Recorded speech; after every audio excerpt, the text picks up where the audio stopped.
You're not buying her like cattle. Logan Harrison's voice tore through the crowd like thunder. His hand slammed 3 months' wages onto the auctioneer's table, coins scattering across wood worn smooth by cruelty. Hannah Williams stood frozen on the auction block, her 55-year-old frame trembling not from fear, but from disbelief. No one had defended her in decades. The whispers had started before dawn in Riverside, California, 1885. They said Hannah Williams was too old to be worth keeping, too weathered to deserve kindness, too used up to ever belong anywhere again. Her nephew Jacob had brought her here after his wife demanded it. One less mouth to feed during the drought, one less burden. The sun beat down merciless and white. Hannah's bare feet burned against scorched wood, but she refused to flinch. She had survived 55 years of being invisible. She would survive this, too. The auctioneer called her name with disgust. Hannah Williams, 55 years old, can still work strong enough for laundry and cooking. Laughter rippled through the crowd like poison. Who'd waste food on something that old? A woman jeered. Then Logan stepped forward, his storm-grey eyes locked on Hannah, as if she were the only person breathing. He was young, maybe 30, with trail-worn clothes and dust-covered boots, but his voice carried the weight of a man who had lost everything and refused to lose again. And in that moment, Hannah wondered if mercy still existed in this brutal world. If this story moves you, if you believe some truths need to be told, don't let it disappear. Share it with someone who needs to hear it. And tell us in the comments, where are you watching from? Logan turned to the auctioneer, his jaw tight with controlled fury. What did her family get for putting her up here? Silence swallowed the square. Even cruelty had its limits of shame. Hannah's voice cut through clear and steady. 1 bag of flour, so they wouldn't starve this winter. Logan's face darkened. He reached into his coat and pulled out a leather pouch, heavy with coin. That's 3 months' wages, he said, his voice low and dangerous. More than enough to cover whatever debt you think she owes. The crowd gasped.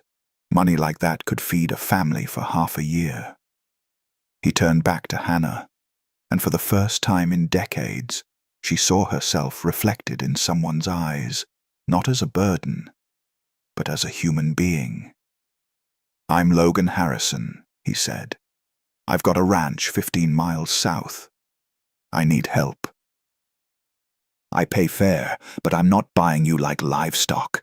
If you come with me, it's because you choose to, and if you ever want to leave, I'll take you anywhere and give you enough to start fresh. Hannah stared, her throat tight. Why me?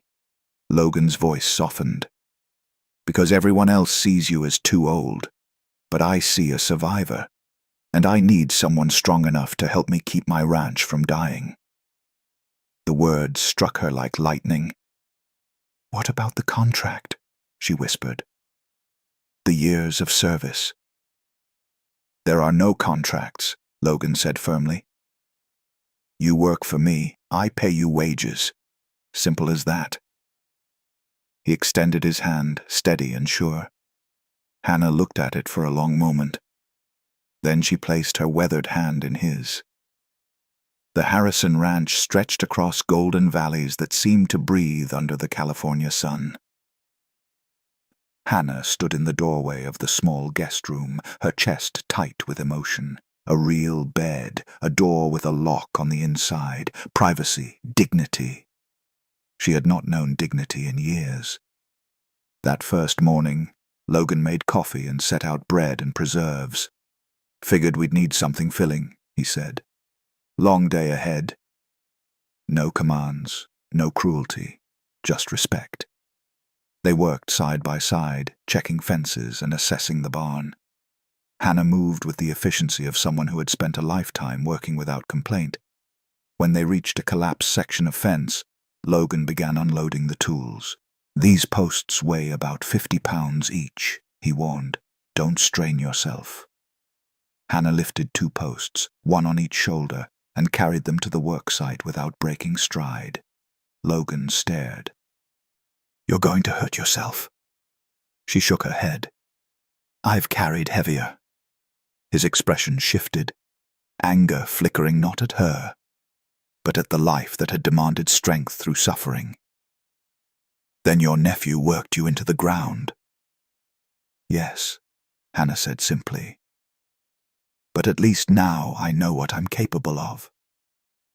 They worked until the sun dipped low, sweat soaking their clothes, muscles aching, but hearts lighter.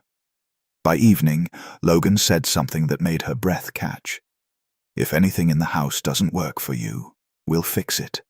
You tell me, and we'll make it right." No one had ever cared whether she fit into a space. But Logan did. Weeks passed like water smoothing stone. Hannah felt herself softening, laughter returning to her life in quiet, unexpected moments. The ranch came alive under their shared labor. Fences stood tall. The barn held strong. Hope replaced despair. One afternoon, they rested beneath an oak tree near the creek. Logan handed her a canteen, his expression thoughtful. "You're stronger than any person I've ever worked with," he said, "and I'm grateful for it. This ranch was dying. With you here, we have a real chance." Hannah held her breath, waiting for the cruelty that always followed praise, but Logan only continued. "If you're willing, I'd like to offer you more than wages. Stay 2 years, work like you have been, and I'll give you a share of the profits when we sell the stock. A real stake in the ranch." Hannah's hands trembled. "No one's ever offered me a share of anything." "You've earned it," Logan said simply. That evening, over dinner, he asked about her life before the auction. She told him about her late husband, about raising her nephew after his parents died, about the years of being invisible. "You deserved better," Logan said quietly. "You still do." Hannah looked at him across the table, this young man who saw her not as old but as valuable. "Why are you so kind to me?" Logan's eyes grew distant. "I lost my wife and son 3 years ago. Fever took them both in 1 week. I know what it's like to be alone. I won't let anyone else feel that way if I can help it." Hannah reached across the table and squeezed his hand. They were both survivors, and they were building something beautiful. The riders came at dawn, 5 men on horseback, dust rising like a warning. Hannah was in the garden when she heard them. She straightened, her hands tightening on the hoe. Logan stepped out of the house, his expression hard. The lead rider dismounted. He had cold eyes and a cruel smile. "Name's Garrett. Mr. Thornton sent us." Logan's jaw tightened. "What do you want?" Garrett gestured casually around the property. "Mr. Thornton has an offer. Sell the ranch, or he'll take it another way. Fires start easy in dry seasons. Accidents happen. That barn of yours looks like it'd go up real quick." It was not a threat. It was a promise of violence. Before Logan could respond, Hannah stepped forward, her voice steady. "There's a problem with your plan. Threatening arson gets a man hanged in California. 5 witnesses would be 4 too many for Mr. Thornton." Garrett's eyes narrowed. "You think an old woman can stop 5 armed men?" "I think you were sent to scare us, not kill us," Hannah replied calmly. "Violence leaves evidence. Thornton is too smart to leave evidence." Garrett stared at her for a long moment, reading her certainty. Then he spat on the ground. "This isn't over." The riders thundered away. Logan let out a shaking breath. "That was either the bravest or most foolish thing I've ever seen." "They didn't hurt us," Hannah said, though her hands trembled. "That's what matters." They rode into town and filed a complaint with the sheriff. Now any move Thornton made would be public. If you believe courage can bloom at any age, if you've ever felt overlooked but refused to disappear, let this story be proof you still matter. Share it and drop a comment telling us where you're watching from. For weeks, no attack came, but the tension never left. They worked harder, faster, rebuilding what time and neglect had broken. One evening, Hannah climbed into the barn loft to check the hay stores. The plank beneath her boots cracked. She dropped through the floor, her body swinging into open air. Her hands caught a support beam at the last second, splinters digging into her palms. "Hannah!" Logan's scream tore across the barn. He scrambled up the ladder, his face white with terror. He stretched out flat on the loft floor, reaching for her wrists.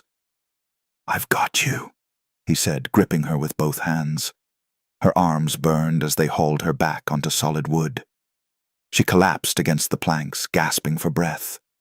Logan pulled her into a desperate embrace, holding her like she was the only thing keeping him alive. "God," he whispered into her hair. "I thought I lost you. I can't lose you, Hannah. I can't." When he pulled back, his hands were shaking, his eyes were raw. "I need you to know," he said slowly. "You matter to me more than I can explain. I can't go back to being alone. I wouldn't survive it again." Hannah's throat tightened. "You don't have to say anything," he added quickly. "I know life's been hard. I just needed you to know."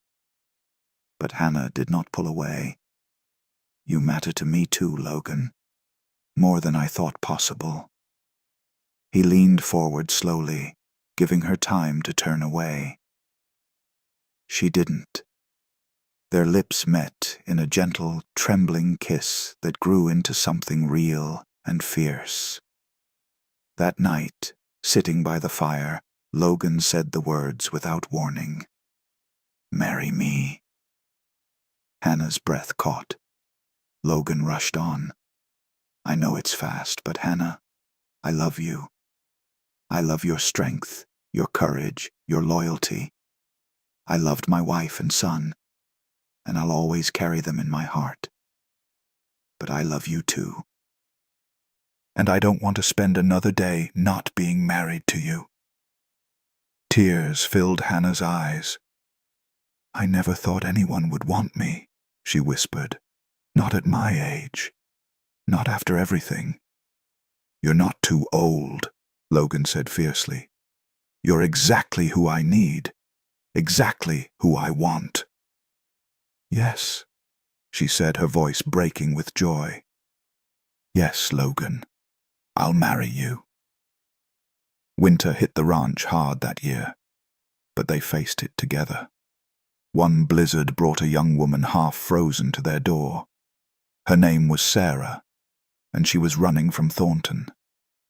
He had tried to force her into servitude by threatening her family. This time, Logan didn't just go to the sheriff. He brought back a newspaper reporter. Sarah told her story. The sheriff filed charges, and when they rode to Thornton's ranch with a warrant, his empire began to crumble. Thornton screamed at Hannah as they hauled him away. "This is your fault! You'll lose everything!"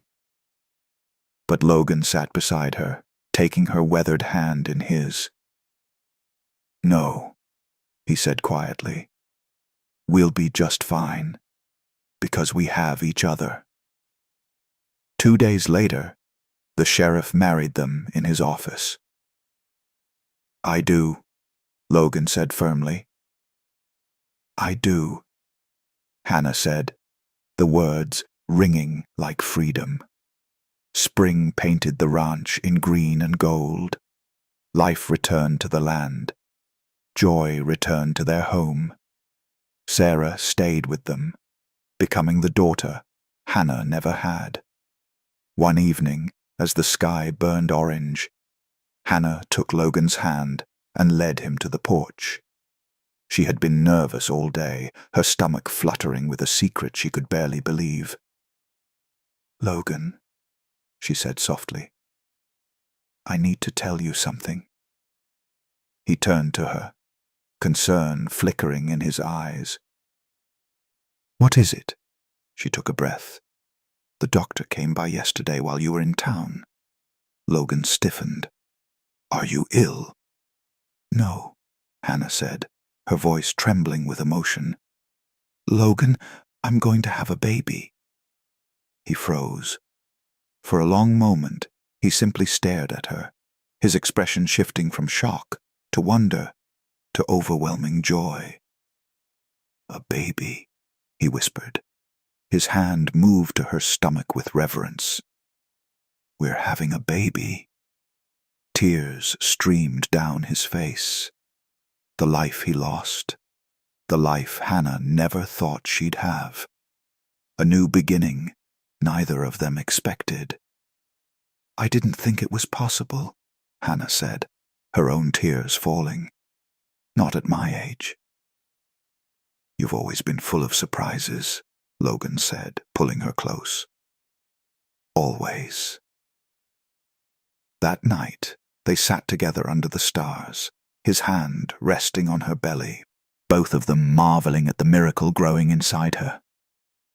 At 55 years old, Hannah Williams was becoming a mother for the first time, and she had never felt more alive. Months later, at the Harvest Festival, the whole town gathered to celebrate the end of a hard season. Hannah stood beside Logan, her belly round with life, her face glowing with contentment. Logan surprised her with a silver bracelet he had made himself. Carved into it were 3 images: a mountain, a barn, and a strong woman standing tall. "You were never too old," he said as he slid it onto her wrist. "You were always just right." He turned to the crowd, his voice carrying across the square. "This is my wife, Hannah Harrison. She saved my ranch. She saved my life. And now she's giving me a future I never thought I'd have again." The crowd cheered. Even those who had mocked her at the auction now looked at her with respect. Hannah stood with her hand on her stomach, her husband at her side, and a future she never believed she deserved rising before her like the sun. Later, as they walked home beneath the stars, Hannah turned to Logan with a soft smile. "I'm thinking," she said, "that I'm glad that broken rancher told me I was perfect for him." Logan laughed, full of joy. "Best choice I ever made." Their story was no longer about survival. It was about belonging. It was about love that saw what others missed. Sarah walked ahead of them, humming softly, and Hannah realized something profound. She had spent 60 years being told she was too much or not enough. But Logan had seen her exactly as she was, and that had made all the difference. 3 months later, on a cold February morning, Hannah gave birth to a son. Logan held the tiny, crying infant in his arms, tears streaming down his face. "He's perfect," Logan whispered, "just like his mother." Hannah watched from the bed, exhausted but radiant. "What should we name him?" Logan looked at her with such love it took her breath away. "Samuel, after my father." "Samuel Harrison," Hannah said softly, testing the name. "It's perfect." Sarah stood in the doorway, tears in her eyes. "Can I hold him?" "Of course," Hannah said. "You're his sister now." Sarah cradled baby Samuel with tenderness, and Hannah realized that this was her family, not the one that abandoned her, not the one that sold her, but the one she chose, the one she built with love and courage and stubborn hope. Logan sat beside her on the bed, his hand finding hers. "I never thought I'd have this again," he said quietly. A family. A home. A future. Neither did I, Hannah whispered. But here we are. Outside, the ranch stretched across the valley, strong and thriving. Inside, a family gathered around new life, bound not by blood alone, but by choice. Hannah Williams had been told she was too old for love, too old for purpose, too old to matter. But Logan Harrison had seen the truth. She was never too old. She was exactly right. If you've ever been made to feel invisible, if you've ever been told your best days are behind you, this story is your reminder that love, purpose, and new beginnings have no expiration date. Don't let this truth fade. Share it with someone who needs it.